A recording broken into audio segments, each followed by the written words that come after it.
This is Cruise Radio. I cruise a lot, and I always sail with travel insurance. You should, too. Get a free quote today at tripinsurance.com. Here we go. Broadcasting from the tripinsurance.com studios in Jacksonville, Florida, this is Cruise Radio. Mark and Rocky just returned from a 9-night cruise aboard MSC Meraviglia. It was out of New York City, going down to the Bahamas, Florida area, and in the Yacht Club. They join us on the line right now. Hey, guys, how are you? Hey, good. How are you doing, Doug? I'm excited to talk about this because we haven't had an MSC Yacht Club experience in a long time. We've had the ones that were like 3-nighters and were really fast, but I'm excited to hear what it's like spending some extended time beyond 7 nights over in that Yacht Club. So what we'll do here before we get started, we'll get some pre-cruise thoughts from y'all. What made you're in the Phoenix area, what made you want to take this 9-nighter out of New York City? Honestly, it was just the idea of getting to check out a new cruise line. We've been looking at MSC for a long time. And the idea that sailing out of New York in the heart of January, when it is very cold outside, the pricing was actually very lucrative to get ourselves onto that ship, as well as to fly across the country to New York. So all the stars aligned and just made it worthwhile for us. Now, there was a little bit of weather going through the country about the time when y'all boarded. It might have missed you by a day or two. Did that impact your flights at all going into Manhattan? It did. It did not impact the flights at all. It did impact sail away a bit. As you can imagine, the storms, it was quite rocky on the seas. In fact, it was really cool because it was the first time ever. So we've been to Alaska several times, but it was the first time ever we've actually seen snow on a cruise ship. And so to see the crew, it was the first time many of the crew had seen snow on a cruise ship. And they were out, running out, TikToking and taking selfies. It was a really special experience being able to see that snowstorm. That is so cool. Yeah. So what airport did y'all fly into? JFK, actually. Okay, JFK. So did you any pre-cruise time in the city before boarding in Brooklyn? You know, we always suggest that that's the best way to do it, is to fly in a day ahead of time. This time we actually flew in 2 days in advance so that we could take some time and explore Brooklyn, because that's where the cruise terminal is for MSC. And then we also took the subway into Manhattan and just kind of hung around Times Square, went to a couple of bars, a couple of restaurants, and just kind of got ourselves situated in New York before we set sail. We met up with one of the solos that I met on board Norwegian Cruise Line. So I did Norwegian Cruise Line earlier in 2023. We met a bunch of solos in our solo cabins, and we actually met up with them to hang out, and they showed us New York, which was a ton of fun. You never know what kind of connections you'll make on a ship, right? Right. Bingo. Exactly. Yeah, it's so awesome. So you make your way to Brooklyn the following day, and you go to embark MSC Meraviglia. How was that embarkation process, and did you get any kind of special treatment embarking since you were in the yacht club? Goodness gracious. It was an embark like none that I've ever experienced. We've all been through embark. We know the lines, we know the queues, we know all of the seating areas. The moment that we got there, immediately there was signage for Yacht Club. And so the porter, the luggage porter, whisked us over and tagged our bags with Yacht Club tags and pointed us to his colleagues standing at the door with a Yacht Club sign. They literally escorted us through the terminal to our own dedicated security line for Yacht Club. They didn't have us waiting in the general queue, and so we went through that security queue very quickly. And yet another Yacht Club representative whisked us to our private lounge, where they did one-on-one check-ins with us, and then handed us glasses of champagne and canapes and sparkling water. And it was a private area, very quiet, very secluded from the rest of the terminal. And we enjoyed mimosas and sparkling water that as we waited to board the ship. How long did it take you from curb to ship then? I would say it took us about an hour and a half. So unfortunately, the sailing prior to ours was the New Year's cruise. Mm-hmm. And so they had a lot of passengers to disembark from that ship. So they were a little bit delayed on clearing the ship down to zero count for us to start the embark process. So yeah, about an hour and a half from the time that we arrived. Fortunately, the lounge was great. We had butlers in there waiting on us, so it was actually a really pleasant experience getting to stand around and wait until the ship was ready. Literally, butlers butlers refilling our champagne glasses, walking around with bottles of champagne saying, "Oh, would you like a refill on your champagne?" Well, okay. Yes, we would love that. It's like being stuck in an airport and being able to be in an airline lounge instead of in the regular common area, right? You just kind of living it up in there. So you make your way on board the ship. You're mentioning this was your first time on the ship. So what were your first impressions of MSC Meraviglia? So it's kind of funny you asked that. We didn't actually get to see the whole ship for the first 4 hours that we were on board. When the yacht club boards, we get priority boarding service. So they bring us into the main atrium, and that's about the most amount of the ship that we get to see. From there, we walk down a corridor of rooms to the very forward of the ship, where they have elevators that they can badge in, and it gives you priority access to the elevator. So they loaded us into these elevators, took us up to the 16th deck, where the topsail lounges, which is the exclusive lounge space for the yacht club, and they put us in there with, again, more champagne and more canapes and live music that was being performed for us. So we really spent the better part of the first 4 hours on board in that topsail lounge. Well, they took us from the topsail lounge, then they opened up the topsail restaurant, the exclusive restaurant for yacht clubbers. And so we literally went from canapes and champagne up to the lunch in the topsail restaurant. And so to Rocky's point, normally we are running around taking pictures, exploring the ship. We literally were just kind of in the lap of luxury those first several hours on board. Oh, we met our butler as well during that time. And so we didn't actually leave the yacht club, as Rocky mentioned, until about 4 hours after boarding. So a lot to unpack here. So I want to actually take a step back, and I want to ask, we were chatting before we started recording here, and you mentioned you had an upgrade offer. So how much of a premium, once you accept that upgrade, is it for the yacht club against just staying in a regular balcony cabin? So that's exactly what we had booked. We had booked a balcony cabin, and we received an offer to bid on an upgrade. Now, because we had already booked the balcony and paid for a balcony, the upgrade amount actually was not wildly expensive. I think it was, we could have started the upgrade process offer at $300 per person. Wow. And Rocky was like, okay, should we just start there? And I was like, how often are we going to get a chance to stay in the yacht club? We are maxing that bid out. And so I think we each maxed our bid out at about $600. So for another $1,200 or so, plus tax and all of that stuff, we were able to move from the balcony that we had into, Doug, we actually bid for an interior yacht club cabin, because we were like, okay, we're going to make sure we get into this thing. Mm-hmm. Well, they must have been sold out, because our dreams were answered. We got the upgrade, and they put us into a deluxe suite. I love it. Let's talk about that deluxe suite in the yacht club and give us all the details. Really, as you walk in, the first thing that meets your eye is the size of this cabin. I would say that this cabin is the same depth as your standard balcony cabin that you find on any cruise ship. However, the width is probably equivalent to 1.5 to anywhere up to 2 times the width of a standard balcony cabin. Huge space between the foot of the bed and the credenza and wall units that they had, where all of the mini bar was located. There was probably a good 4 to 5 feet of space between those two areas. Inside the bathroom, it was upgraded amenities. You had marble tile throughout, a very large, spacious walk-in shower with a rainfall head, or the rain shower head. And then the balcony was also the same width as the room. So it was a pretty sizable balcony. They only put 2 chairs and 1 side table out there, but you could have easily had another 2 chairs out there.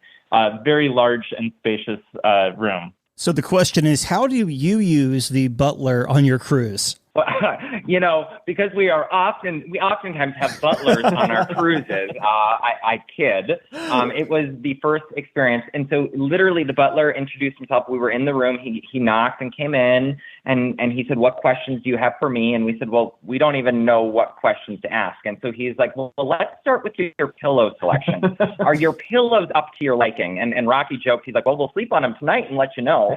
But the butler took care of our mini bar. So he asked us specifically for our preferences in terms of sodas and juices and beers. He asked for our liquor selection, because the yacht club comes with bottle service, a single bottle, and so we shared our bottle selection with him.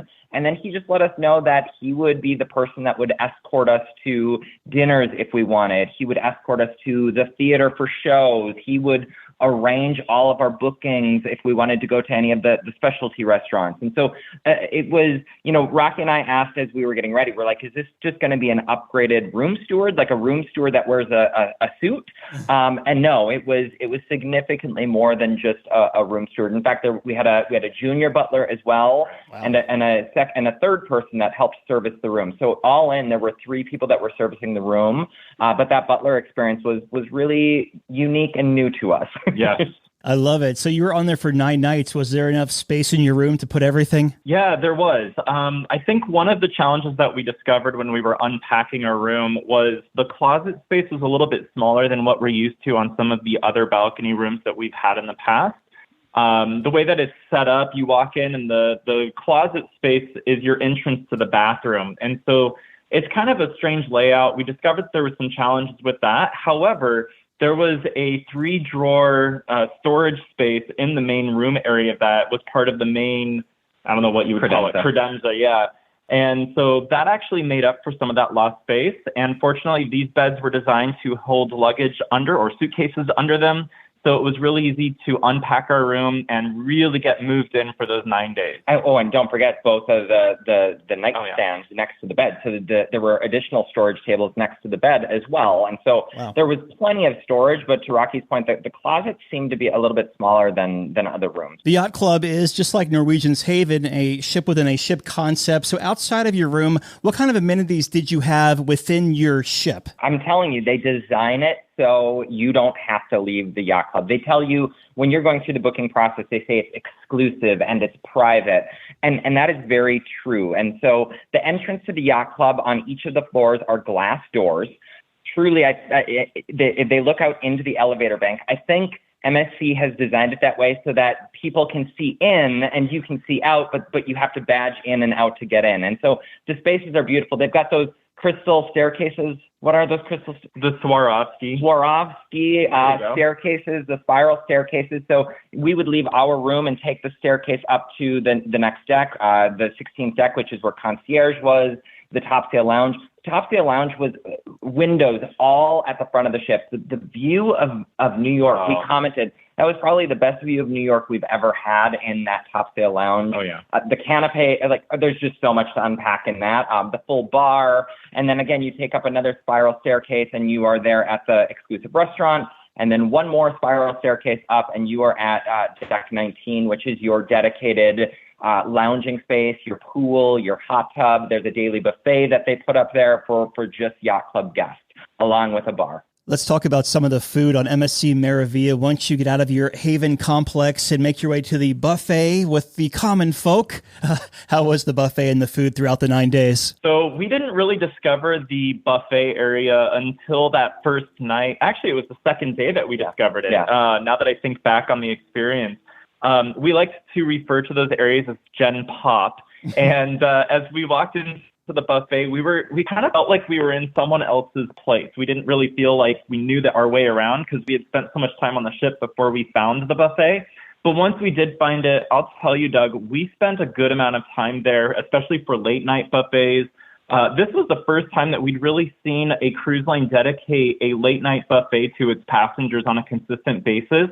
Every night from midnight until 2 a.m., they serve food. And we're not just talking about just, a quick little grab here and there. They have their pizzas available. They had little small sandwiches that you could grab. They had burgers and hot dogs. They sometimes had nachos. Sometimes they would do a breakfast offering with some scrambled eggs and bacon. Every night. I think I got scrambled eggs and bacon every single night of the cruise. They had the healthy corner. Yep. They had salads. And so it wasn't even just that fried stuff that you sometimes find on the late night buffet. They had salads and a healthy corner. I mean, it was the largest. So we've seen late night buffets right on Carnival. We've seen it on the other lines. This was it was the size of a regular buffet from 12 a.m. till 2 a.m. It brought me back to old days of cruising. Yeah, sounds like it. So for your main dining, you were mentioning you had your own dining room up there in the top sail area. So how was the dining in the Yacht Club? And was there much of a selection? Like, do they rotate the menus? How does that play out? Very much a dedicated menu for the those that were in the Yacht Club. The options that they had on the menu, there was some mirroring that happened to the main dining rooms on the ship, but they were elevated to a different level with the offerings and the types of food. There was a selection of classics that were served every night. You could get your classic filet mignon, for example, or a salmon would be available. And I think they also had a lobster on that classics menu. On the classics menu, you had lobster and filet mignon. I mean, this is next level here. Right. And then for the regular offerings every day, they had a rotation of several different items. Usually there was a daily risotto that was available. There was also a different daily lamb that was on the menu. So definitely a higher caliber of food offerings that were on the menu, and the way that they were prepared and plated were very beautiful. You had, of course, your main waiter, and then you had your waiter's assistants, and they would all work in harmony together to deliver your breads, your appetizers, your entrees, your desserts. Speaking of desserts, don't forget the maitre d' would flambe the dessert. So we had Cherry's Jubilee one night where he flambéed and served that. They did the cheese trolley where they literally had a cheese trolley where you could choose the cheeses and jams and jellies that you wanted as part of your dessert option. It was definitely, where do you find a risotto on a cruise line? The difficulty to actually prepare that correctly for the masses, you can't do that, but you can in a private small restaurant that's dedicated to a subset of your passengers. And how was the lines up there? Was it no lines, no wait to dine? We don't know what you mean by line. Okay, fair enough. Honestly, because there was such a small capacity within the yacht club itself on the ship, right? And because you only have those people that have access to it, our dining times for dinner was available from 6 p.m. until 8:30. That was the time that you could go in and get seated, and it was open to your time. Whenever you wanted to go in is when you would show up. There was one night that I can think of, and I believe it was the second gala night. We had to wait maybe 3 minutes to get seated. Yeah. Overall, the amount of seating that they have, both in the lounge and the restaurant, are ample for the number of people that are in there. And they know that they're going to turn over tables throughout the evening from guests that are doing early versus later dining. Did you get to enjoy any specialty dining on board this one? So this sailing specifically, we chose to stick to the yacht club so that we could capture each of the menus and actually record some reviews each dinner. Mm-hmm. We actually are right now looking at booking another MSC cruise. We committed to ourselves that we would do a yacht club and we would do non-yacht club. And so that's the sailing where we plan to actually explore some of those additional upcharge specialty restaurants. But for this sailing, we literally stuck to the yacht club restaurant, that exclusive restaurant. I meant to ask you earlier, before you sailed, did you do the status match with them? Yeah, both of us actually ended up doing status match. With Mark having diamond status with Carnival and I have platinum status, we were both able to match into their gold status or gold level with the Voyagers Club. So you stepped right into gold. So do you know what that gets you compared to just being a first-time MSC cruiser? Great question, because MSC is not known for their loyalty program having the strongest perks. But what it did get us is it got us a welcome back reception where they had cocktails, which when you're in the yacht club, it doesn't really have a huge impact because we had champagne up in our private lounge. We also got a little gift. It was a little backpack or drawstring backpack that we got. There's also, when you're part of the loyalty program, you get a discount on sailings with MSC, on future sailings with MSC. And so I think it's a 5% discount that you get as a member of that level. And so there are some perks. They don't actually do priority, like many lines have priority boarding and debark. They don't do that until you hit their very top level, which is diamond. And so that's the only group that actually has priority boarding and debarkation. So that's our goal. My goal is to hit diamond on Carnival and MSC. We'll see how long it takes. Double diamond. There you go. I like it. I like that. How about around the ship? Like you mentioned Carnival, so we'll stick with that. They have the Guy's Burger Joint, which is complimentary dining. Does MSC have anything like that around the ship, kind of a grab-and-go type place? Yeah, so it was kind of surprising. That was one of the conversations that we had at post-cruise, is the fact that there really aren't those types of grab-and-go quick-serve restaurants on board. You do have the buffet, which is very well divided. They have their ethnic corner and they have their pastas and they have a pizza spot and some burgers. but it's really only confined to that area as well as the main dining restaurants. Aside from that, everything is upcharged. They have a Mexican place that's an upcharge. They have, I can't remember all of them. There's a couple other ones. One thing that I would call out that was unique that I've never seen before on any of our sailings is they had a kids buffet, a dedicated buffet for the kids, so that they didn't have to be in the main area of the buffet. And then the only other kind of separated areas that they had were out on the Lido deck. They had like side buffets. It was the same buffet food that was on the inside of the buffet, but it was just right outside on Lido, so you didn't have to go in. But there was no, I think about even Celebrity Apex had the burger and fries station, and I think about Carnival and all of their side restaurants that they have that are included. Really none of that. It is focused on the buffet and their main dining room for the included options. Let's talk about the entertainment on board Meraviglia. Now, I know that MSC gave up the Cirque show in the back of the ship there on Meraviglia, that little arena type place. So, let's hit that first. What's going on back there now? So I will say that we were pleasantly surprised with the show performances that were put on in the main Broadway theater, which is their main theater in the forward of the ship. We actually attended one of the Meet the Cast type of presentations, if you will. And we had a really great interaction with them. We found out that all of the shows that are in that forward lounge were designed specifically for that cast and for this ship.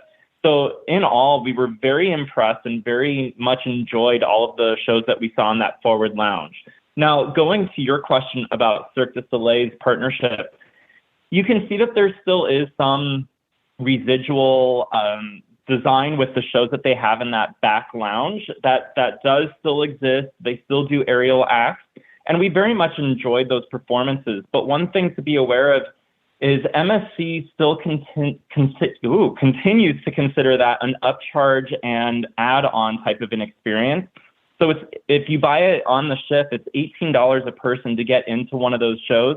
The nice thing is they sweeten the deal because they throw a drink at you that you can enjoy during the show. But it's definitely a little bit different of an experience than what we've seen on most of the other cruise lines out there. Gotcha. And did you guys, what kind of show was, you mentioned it was like an acrobatics thing, but it was like just an MSC branded show back there? Yeah, so they put on a magic show. Houdini is the name of the show. And so there's a lot of singing and dancing and acrobats flying through the air and a little bit of juggling and jumping out into the audience. And so definitely had, I would say, circa vibes, but just not with the branding. But to Rocky's point, sure, they are still charging that upcharge for the Cirque-like show. Gotcha. Okay. Historically, MSC Cruise Entertainment is more visual and less like comedians and such because of the international audience. Is it like this on MSC Meraviglia? Actually, no. I feel like there was a lot of the presentations that we saw were done primarily in English, surprisingly. Okay. The one thing that caught us off guard was the overhead announcements. Anytime the captain would make his announcements, it would always be done by the captain again in Italian. During the safety briefings, when we were on the embark day, they were doing announcements in both English and Mandarin for safety reasons because there were so many Mandarin-speaking passengers on board. But overall, the majority of the shows were actually done and performed in English. Leading up to the show's start, they would do a couple of announcements in Mandarin and Italian and English and German. So they did do several pre-calls for those shows. But overall, the actual shows themselves were primarily in English, if there was any speaking at all. Yeah, okay. It turns out those songs are universal. Journey is universal across all languages. Yeah, no, that's for sure. So let's talk about the sea days as far as crowds and congestion. And I know that you were up there in the yacht club for probably most of it, but as you made your way further south, you mentioned the snow on the sail out, but did it eventually warm up once you got around the Carolinas or Florida? Warmed up is relative. It was warmer than the snow, but there weren't a lot of folks spending time out on deck or making use of the water slides. It was still pretty chilly until, honestly, the nicest day we had was in Nassau. And so it took us 5 days into the cruise before the weather was to a point where you would want to actually be out on deck or lay out. No, you could be out. I mean, we wore light jackets and jeans throughout the sailing, but it didn't get really warm until we got down into the Bahamas. Gotcha. So as far as like the crowds and congestion around the ship, was there any of that since everyone was inside? Really, honestly, the only crowds that we experienced were in the Meraviglia, Galleria Meraviglia, which is kind of that domed area. If you, Deck 6 and Deck 7, it's that two-story area. They've got a beautiful dome, similar to like the Fremont experience in Las Vegas, where they've got that LED that runs almost the entirety of the ship. That's where they would do a lot of their dance parties and events because it was too cold up on deck to do it. That space we didn't feel was designed to host those parties. And so it's a throughput for traffic on the ship. And so you've got people trying to make their way throughout the ship, and you've got people dancing and singing. And that was really the only time we felt like we were crowded or that we were kind of annoyed a little bit by the traffic flow of the ship. Otherwise, I would tell you we didn't feel crowds. Even the buffet. The buffet sometimes was a little bit busy, but not to the point where we've seen it where on other lines. What did you think of that promenade area with the ceiling that lights up? Beautiful. We were stunned by the design and how gorgeous that space was. And they really maximized the usage of those LED screens throughout the sailing, including on Embark Day when they're showing you where all of the different muster stations are located. But overall, that space was beautiful. It was definitely wide enough to walk through it when there wasn't an event happening. You could easily take yourself up onto the next deck up and look down from the mezzanine and really enjoy the sights and the sounds and even the smells coming from the chocolate factory as you were sailing along. So it was very enjoyable. Speaking of those multi-use screens, remember even on the Welcome Back party, they played the Welcome Back video, that MSC sizzle reel. They played the video saying, "Welcome back, thank you for your loyalty." They played that up on those screens. And so literally everyone at the Welcome Back party was heads to the sky watching them talk about what a great experience MSC is. The casino, how was that as far as the smoking situation in and around it? So they actually had a smoke-free casino. It appears that it was an afterthought based on some conversations that we had with other passengers on board. The smoke-free casino was nice. However, they didn't have any gaming tables for the smoke-free gamblers.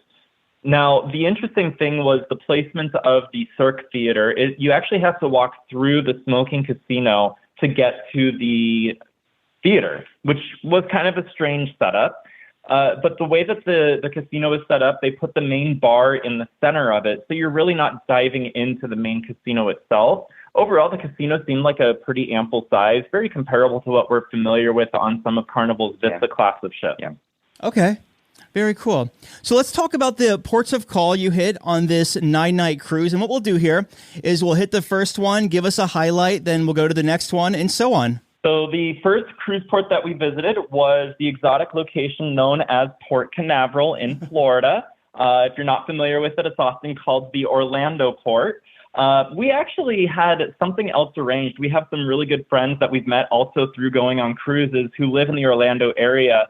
And they ended up picking us up, and we had a fun day at SeaWorld for the day. So definitely a little bit different. We didn't book anything through MSC because we've been to Port Canaveral before, and so we wanted to check it out through the locals' eyes. Before you hop to the next port there, you went to SeaWorld. So how long were you actually in port for? The ship was there from 8 a.m. until 6 p.m. Okay, so yeah, 10 hours. That's you're like, what, an hour away from Orlando, I guess, or so? Yeah, exactly. Not bad. I was a little nervous. Doug. Rocky's like, "Oh, we got this. That's plenty of time." So what was after Port Canaveral? Next was Miami, and this was such an unexpected. The port was expected, but the day was unexpected. So Icon of the Seas, she was scheduled to make her arrival to Miami the day prior. However, due to weather, they kept her out for an extra day. And so we literally got to see Icon of the Seas sail in. We did a YouTube live where we actually streamed her sailing in to Port Miami for the first time. We watched her turn around in the basin and come back out and dock at the Royal Caribbean terminal there. We literally got off the ship and we hiked our excursion that day. We hiked about a mile up to the Royal Caribbean terminal, climbed all the way up to the very top of the parking garage, Royal Caribbean parking garage, and we just took pictures and filmed a bunch of stuff up there because it was like such a wow moment for a couple of cruise nerds. Yeah, no, definitely. So after Nassau, you headed over to the Bahamas. What was the first Bahamas port? So the first place that we stopped at was MSC's private island, which is MSC's Ocean Cay Marine Preserve. Definitely a very beautiful private island destination. You can tell that MSC really put a lot of thought and considerations when they were designing this port. It's huge. It is massive. Huge. And it's actually nice because the ship is able to dock directly onto the port there instead of you having to do a water shuttle taxi service to get in. Overall, it is a very large and sprawling island, tons of places for people to go out and lounge and lay out, grab food, and just really have a nice, relaxing day. Now they don't have, big water parks, and they don't have hot air balloons that go up in the air like some, private islands do. But I mean, it had everything that you could want. It had many different beaches. To Rocky's point, food trucks, included food trucks throughout the island, as well as some upcharge food trucks where you could get, seafood. You could get your lobster rolls, and you could get some of that fresh seafood. You were in the yacht club, right? So I know they have that yacht club area way on the other side of the island, like another tip from where the ship docks. How was that space? Or I guess, did you utilize that space? And what'd you think of it if you did? Yeah, we actually, as soon as we got off of the ship via escort from our butler, it's just fun to say that, I'm sorry. We were escorted over to the yacht club meeting point where they picked us up by golf cart and drove us to that exclusive area. It just made it a little bit easier to get there so we could maximize our time.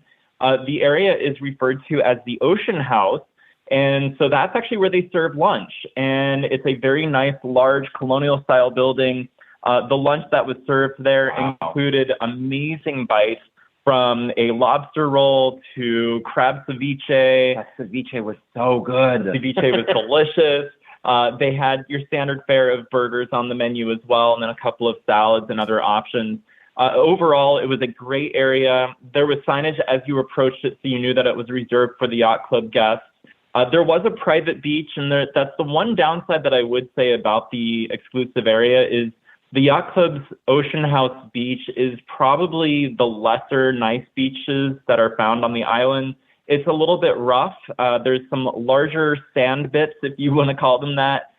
So it makes it a little bit tough to get in the water. And due to the weather that we encountered, we really didn't even touch the water because we touched the water. We just didn't get into the water. It's Rocky says sand bits. I would say sharp rock. And so the folks that had been there before, they had water shoes and they were in the water. That's a great tip. If you're going to Ocean Cay and you're in the yacht club, make sure to bring water shoes because it will make your day better. That's true. Good tip there. There's a lot of beaches around the island. So did you get to explore most of it? We did. We met people on the cruise as we always do on cruises. And so we went out and we got to explore a little bit with them.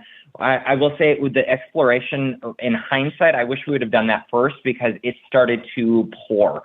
It started to downpour, and it was a cold downpour in the Bahamas. And so we didn't get to explore as much as we'd like, but we got to see several of the lagoons. We got to see the lighthouse. We got to enjoy one of the food trucks. We did eat at one of the food trucks just so we could say we, ate with our friends. Rocky always says we ate with the common people. And so we enjoyed the food on the mainland. And then there's shops.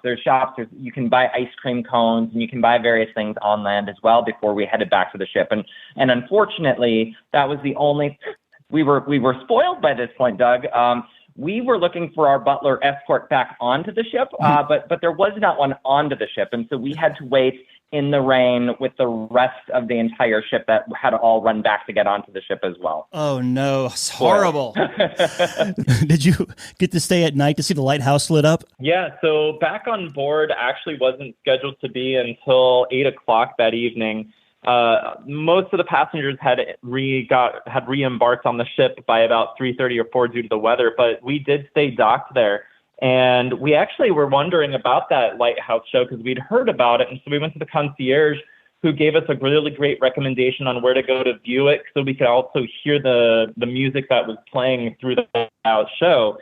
And so we had the opportunity to watch it. It was actually really impressive. We really enjoyed it, and hopefully we'll be able to go back to Ocean Cay again in the future where we're not encountering some poor weather. We can be on the beach and actually see the light show from the ground. Yeah, and because of the concierge tip, we also now know where the crew smoking area is on MSC Meraviglia. And so it was a great tip, and we got to hang out with crew as they also watched the light show. You probably know this, but if you're ever feeling energetic or you want to work out, you can climb that lighthouse. It's like $15 or $20 maybe, but you got some great views up there, and there's quite a few steps. So, pack your energy. Yeah, no, we definitely, and that's another reason why we want to go back. I don't think weather was really in our favor to be able to do that type of an excursion, but definitely in the books for us to do it again. So your final port of call was Nassau. How was your day there? Nassau was great. As Mark had mentioned, it was actually the best weather that we saw on the entire cruise, and we were a little bummed that it was our final port day, but we made the most of it. We were actually docked in Nassau with 4 other ships,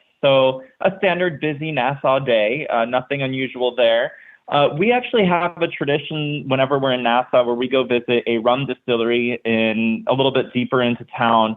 And so we decided to do that this time. We took the trek and walked around and checked out the updates that they made to the port of Nassau, because that was our first time there since they did all the construction. Since they finished the construction, we've been several times during. Yep, and then from there we walked up to the distillery and enjoyed a little tasting up there before returning back to the port and getting on the ship. It was a pretty quiet day, but we were looking forward to the opportunity to get to lay out on deck on the cruise ship before sail away took place. Yeah, perfect day for it. So you leave Nassau, a couple of sea days, and you head back to Brooklyn. How was your sea days going up? The weather, I will say, was more cooperative on the way back, but so it wasn't as bumpy and rocky, but there were definitely times where you would be sleeping at night and you would roll on over. You definitely knew you were on a ship. When Rocky and I first boarded, one of the things we commented as we were sitting in, I think it was the Topsail restaurant after spending time in the lounge, we said, we don't really feel like we're on a cruise ship, but you just felt like you were almost at an all-inclusive resort. We definitely knew we were on a cruise ship on the sea days out and on the sea days back. The weather definitely left the ocean a bit rocky. We had you saw some gale force winds. There were some swells, but they had the magnetic bags out, the sick bags out in the elevator banks. They had those out for all of the passengers. We did talk to several folks who said they might not sail again in January, but we really liked it. But Sign us up. So it's time to get off the ship in Brooklyn. Was the debark process as smooth and bougie as that embark? I love that you say the word bougie because, it definitely continued through. We always go for a very relaxed debark morning. We try to stay on the ship as long as possible. We book later flights knowing that there's always the possibility that a ship could be delayed returning to port.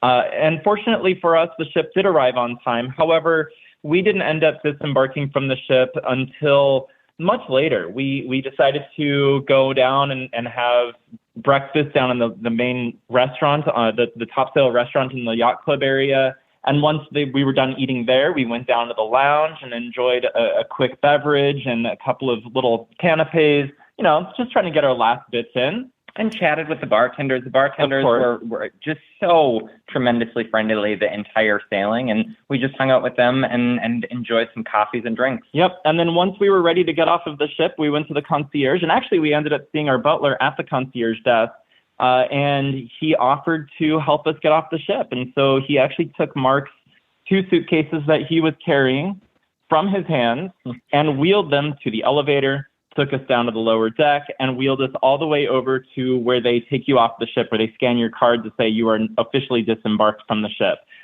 So we definitely continued that experience as long as we could. And the cool thing about the luggage program, if you decide to put your luggage out the night before the cruise ends, all of the yacht club luggage gets delivered to one specific spot. So you're not rushing to get off. You're not rushing to go find where your luggage was placed when it's in that terminal building. It's very easy to locate, very easy to get to, pick up your suitcases, and you're on your way. Once again, those yacht club signs right this way, dedicated area even for your luggage. Awesome. Very cool. Does Brooklyn have facial recognition for the debark? Yes, they did. We were very excited when we saw that when getting off the ship. Yeah, definitely sure makes a difference. Well, looking back here, as first-time MSC cruisers and in the yacht club, do you have any first-time tips to offer anyone either sailing MSC or sailing out of Manhattan? Goodness gracious. If you get that upgrade offer and it's within your means, you bid that upgrade offer up. If you can get into the yacht club from a balcony, that would be my biggest tip, because not only does it include all of those amenities that we've talked about, that Rocky and I have talked about, the yacht club experience also, they grant you into the premium drinks package as well. So the premium drinks package on this sailing would have been $7.90 a person. we paid less for the entire yacht club experience, and it included those premium drinks. It included Wi-Fi on each of our devices, and it included all of those exclusive amenities that we've talked about. And so that would be my number one tip, is if you get that offer to upgrade to the yacht club, really look at what it would cost you to have that experience just individually, and take that for serious. Be serious about that, and if you can get that upgrade and it's in your means, do it. Yeah, absolutely. And then I would also say the other thing is, being that this cruise ship departs out of the Brooklyn terminal, so instead of paying the $60+ that it would cost to get an Uber or a Lyft, you could actually take the subway, the train system. All of that is going to be super easy to get over there. And there's actually a water taxi or ferry, I guess it is, that takes you from Wall Street. If you were to go into Manhattan and stay the night out there, you can easily get onto the ferry from Wall Street over to the Brooklyn cruise terminal real easy. And it's really quite cost effective.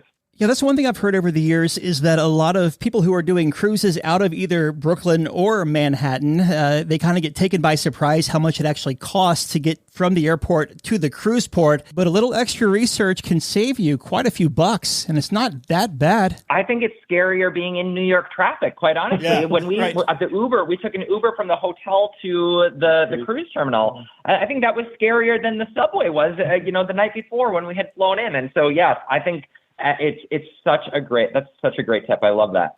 Yeah, because when I go to New York for work and I have to fly, I fly either into JFK or LaGuardia, and it's at least 100 into the city from both those airports. Yeah, I believe it. Definitely adds up. Well, looking back, what was your biggest highlight of this cruise? Oh gosh, I would say the biggest highlight was probably being in the yacht club. What a treat that was for us to be able to experience that. It was so exciting walking into the Top Sail Lounge in that exclusive yacht club area. No matter how many times a day we walked in there, we always discovered new canapes that were waiting for us to try.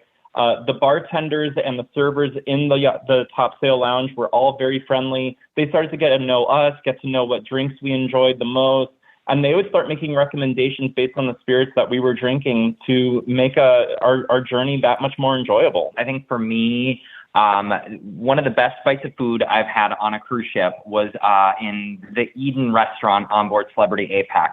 Mm-hmm. And I would say fast forward, that was a couple of years back now for Thanksgiving, but fast forward to this, to have that daily rotating risotto, that to me was a surprise and delight. That menu in the Top Sail restaurant, you just don't see food like that on a cruise ship, and it was absolutely fantastic, and it was included in that experience. We weren't dropping $150, $160 for the meal. It was included in that yacht club experience. That to me was a surprise and delight. I did not expect how good and how high quality that food was going to be.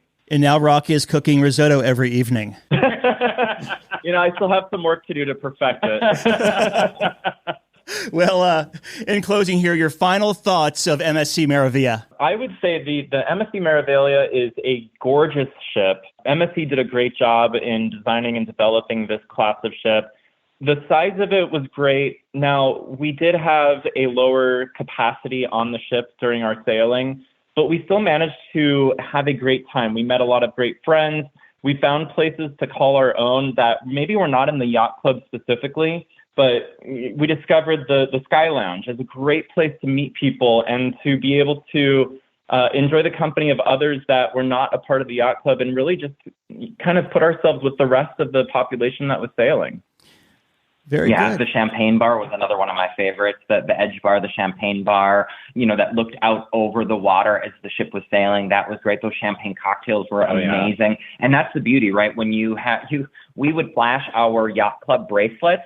And I will tell you, I joke, I've made this joke now, lines would disappear and people would just randomly appear. Servers would appear. You flash that yacht club bracelet, and it didn't matter what bar we were at, if we were at the Horizon Bar at the Aft or the Champagne Bar or at the Sky Lounge.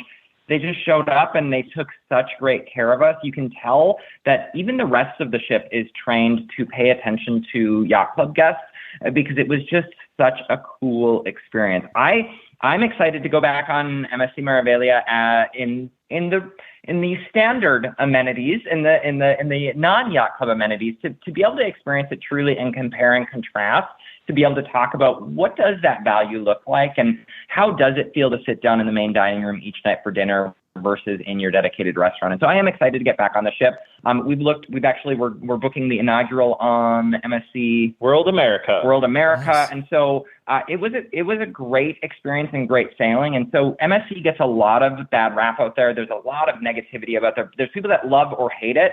And I will tell you from our experience, we're looking at booking 2 more already. So it was in a really good category for us. Well, it certainly sounds like y'all had a great time. We've been talking with Mark and Rocky from This Cruise Life, and I know every time I see y'all, you have a camera in your hand, so I know you have some videos out on this ship as well. Where can we find you? Yeah, so we have a website that shows all of our different channels that you can go to. That's thiscruiselife.com. But on our YouTube channel specifically, we do have several videos coming out for this MSC Meraviglia cruise, including our first 24 hours on board, our full review of the sailing, the room tour from the deluxe suite that we were staying in.